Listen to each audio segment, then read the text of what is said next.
from the Lakeside Newsroom of the Henrico Citizen, your hometown news source since 2001. This is the Henrico News Minute with publisher Tom Lapis. An in-depth look at the effect of the federal government shutdown on the 37,000 or so Henrico residents who rely on SNAP benefits. We'll tell you about that story and others in today's Henrico News Minute. It's Veterans Day, Tuesday, November 11th, 2025. Another sunny but chilly day ahead, a high of 48. Today's News Minute is brought to you by Safe Harbor Shelter. And now for the news. Last Wednesday, a steady line of at least 25 people, old and young, black, white, Afghan, Hispanic, and Asian, stood in the parking lot outside of the ICNA Relief Food Pantry in Henrico's Lakeside community, each waiting to pick up a box and a bag of food being distributed. The weekly food distribution event was a lifeline for Jody, a Henrico resident who came to the pantry with her adult daughter.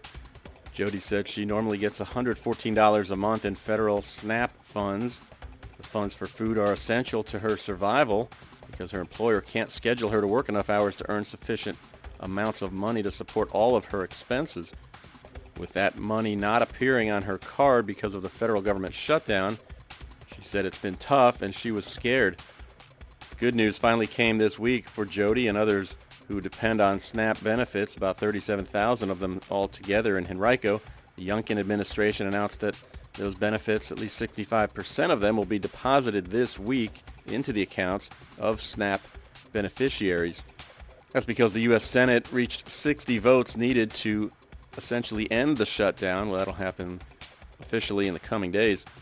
But last week, our Report for America Community Vitality reporter Dina Weinstein spent the week visiting various food pantries throughout Henrico County and telling the stories of the people volunteering there and receiving assistance there. It's an article you will not want to miss. You can find it right now on our website, henricocitizen.com. Nova of Virginia Aquatics recently unveiled its second-floor expansion at the Nova Regency Aquatics Center, officially adding 29,000 square feet of space at the facility, including seating on three sides for a total of 1,000 people. Nova and Henrico County officials now view the addition as a transformative one for the facility, which they expect will be able to attract larger regional and national aquatics competitions as a way to help the county build upon its strong sports tourism efforts. In its first year alone, the facility brought in more than $2 million in sports tourism revenue for the region, according to Nova. The facility was formerly home to a Macy's store. It opened back in 2021 as a partnership between Nova and the county, which contributed $1.75 million during a 5-year period toward the $18 million construction tag, and another $2.5 million last year to help make the expansion possible. You can read more about it right now on our website, henricocitizen.com.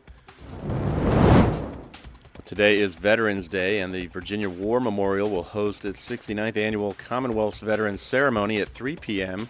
It's located at 621 South Belvedere Street in Richmond.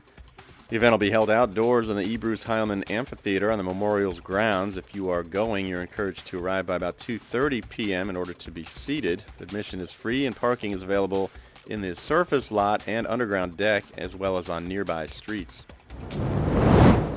Today's Henrico News Minute has been brought to you by Safe Harbor Shelter. Did you know that financial control is a form of abuse? Up to 78% of survivors experience employment sabotage, which puts their jobs at risk.